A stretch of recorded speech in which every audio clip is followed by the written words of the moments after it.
School காலேஜ்லாம் இன்னும் கொஞ்சம் நாள்ல ஆரம்பிக்க போறாங்க. அந்த டைம்ல நிறைய ஆவணங்கள் உங்களுக்கு பள்ளி கல்லூரி அட்மிஷனுக்கு தேவைப்படும். அதுல முக்கியமான ஆவணங்கள் ஜாதி வருமான இருப்பிட சான்றிதழ். அது அந்த டைம்ல போய் அப்ளை பண்ணீங்கன்னா அது அப்ரூவ் ஆகி வர ஒரு வாரம் ஆகும். அந்த டைம்ல டைம் டிலே ஆகாம இருக்க, உங்களுக்கு மன உளைச்சல் வராம இருக்க முன்னாடியே அப்ளை பண்ணிட்டீங்கன்னா நல்லது. அது எப்படி விண்ணப்பிப்பது, அதற்கான நடைமுறை என்ன, எங்கு விண்ணப்பிக்கலாம்ன்றதை முழுமையா இன்னைக்கு பார்க்க போறோம் வீடியோவில்.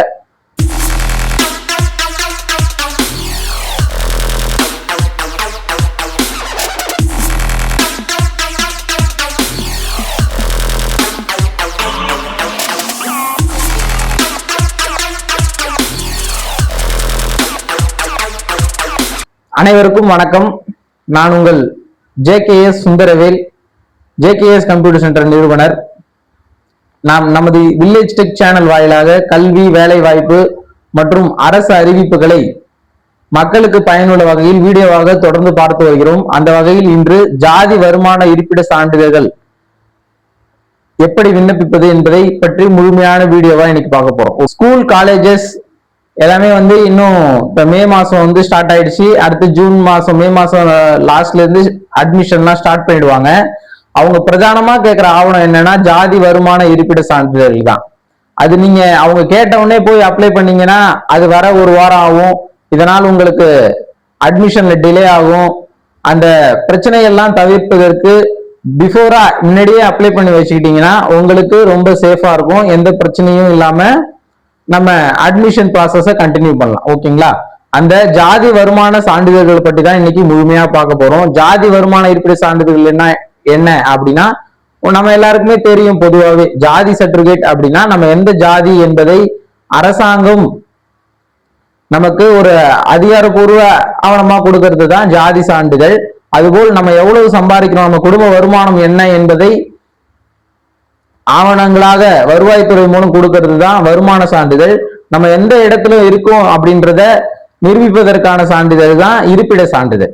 ஓகேங்களா? இதுதான் நம்ம ஜாதி வருமான சான்றிதழ். நம்ம இது கல்வி படிப்புக்காக இருந்தாலும் சரி, சில வேலை வாய்ப்புகளாக இருந்தாலும் சரி, இந்த 3 சான்றிதழ்களையும் முக்கியத்துவமா கேட்பாங்க. அதிகப்படியாக கல்வி படிக்கும் மாணவர்கள் தான் இதை அப்ளை பண்ணி எடுப்பாங்க. ஜாதி வருமான இருப்பிட சான்றிதழ் விண்ணப்பிக்க என்ன ஆவணங்கள்லாம் தேவைப்படும்னா, ஜாதி சர்டிபிகேட் அப்ளை பண்ண போறீங்கன்னா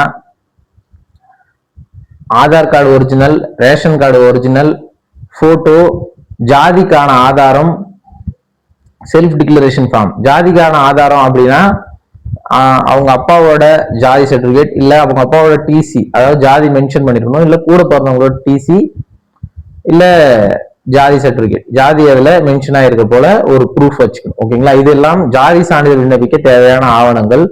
அப்புறம் வருமான சான்றிதழ் விண்ணப்பிக்க என்னென்ன ஆவணம் தேவைன்னா, ration card original, Aadhaar card original, photo, வருமானத்திற்கான ஆதாரம். அதாவது நீங்க கவர்மெண்ட் ஷாப்ல இருந்தீங்க, இல்ல பெரிய பிரைவேட் கம்பெனில, பெரிய கம்பெனில ஒர்க் பண்றீங்க அப்படின்னா உங்களுக்கு சேலரி ஸ்லிப் தருவாங்கல்ல, மந்த்லி அந்த சேலரி ஸ்லிப் வச்சுக்கணும். யாருக்கு வருமானம், உங்க குடும்பத்துல யாருக்கு வருமானம் வருதோ அவங்களோட சேலரி ஸ்லிப். வருமானம் அதிகமா இருந்ததுன்னா அவங்களோட பேன் கார்டும் சேர்ந்து அட்டாச் பண்ணிக்கணும். இல்ல நான் டெய்லி வேஜஸ் தான், விவசாயம் தான் பண்றேன் அப்படின்னா எதுவும் இஷ்யூ இல்லை. அவங்க கம்மியான வருமானம் போது எவ்வளவு வருமானம்ன்றதை மென்ஷன் பண்ணிட்டா போதும், எந்த ப்ரூஃபும் வைக்க தேவையில்லை. ஓகேங்களா? அப்புறம் இருப்பிட சான்றிதழ் விண்ணப்பிக்க Aadhaar card original, ration card original, பிறந்த சர்டிபிகேட் இருந்தா அதையும் வச்சுக்கலாம்.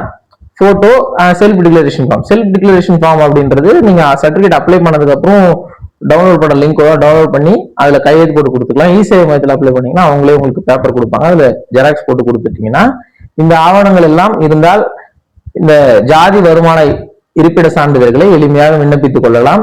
அப்புறம் மேலும் இது எப்படி, எந்த ப்ராசஸ்ல இந்த சர்டிபிகேட் நமக்கு கிடைக்கும், அதற்கான நடைமுறைகள் என்ன அப்படின்னா, நீங்க ஆன்லைன் மூலமாவோ அல்லது இ-சேவை மையங்கள் மூலமாவோ போய் ஜாதி வருமான இருப்பிட சான்றிதழ்கள் நான் முன்னாடி சொன்ன ஆவணங்கள் எல்லாம் வச்சு விண்ணப்பிச்சிட்டீங்கன்னா, விண்ணப்பிச்சு முடிஞ்ச உடனே அது கிராம நிர்வாக அலுவலர், அதாவது விஓ கிட்ட போகும்.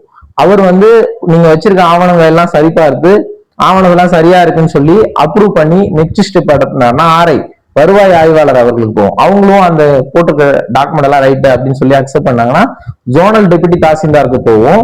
ஜோனல் டெபுட்டி தாசில்தார்ல nativity certificate, income certificate, BC MBC certificate எல்லாமே வந்து ஜோனல் டெபுட்டி தாசில்தார்ட்டே அப்ரூவ் ஆயிடும். அவர் தான் சைனிங் அத்தாரிட்டி.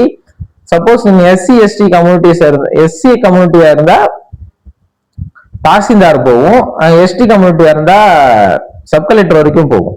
ஓகேங்களா? இது எல்லா ஸ்டெப்பும் ப்ராசஸ் முடிஞ்சதுக்கு அப்புறம் நீங்க வந்து எங்க அப்ளை பண்ணீங்களோ அங்கேயே சர்டிபிகேட் டவுன்லோட் பண்ணிக்கலாம். இல்ல இ-சேவை மையத்துல நெட்ல கூட ஆன்லைன்ல கூட நீங்களே டவுன்லோட் பண்ணிக்கலாம். இ-சேவை மையத்துல கூட போய் டவுன்லோட் பண்ணிக்கலாம். ஓகேங்களா?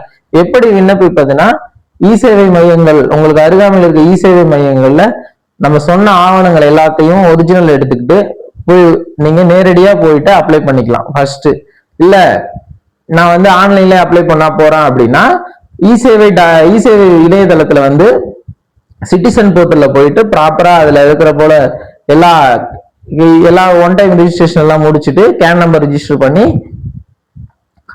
கேட்டுக்கு ஃபார்மை ஃபில் பண்ணி டாக்குமெண்ட்லாம் அட்டாச் பண்ணி சென்ட் பண்ணீங்கன்னா 60 ரூபாய் பேமெண்ட் கட்டினீங்கன்னா உங்களுக்கு சர்டிபிகேட் வந்து அப்ளை ஆயிடும். நான் சொன்ன ப்ராசஸ் போலவே போயிட்டு சர்டிபிகேட் அப்ரூவ் ஆனோடனே நீங்க உங்க லாகின்லயே போய் டவுன்லோட் பண்ணிக்கலாம். ஓகேங்களா? இது அப்ளை பண்றதுக்கு நீங்க நெட்ல அப்ளை பண்ணாலும் சரி, இ-சேவை மையத்துல அப்ளை பண்ணாலும் சரி 60 ரூபாய் மட்டும் பேமெண்ட் கட்ட மாதிரி இருக்கும்.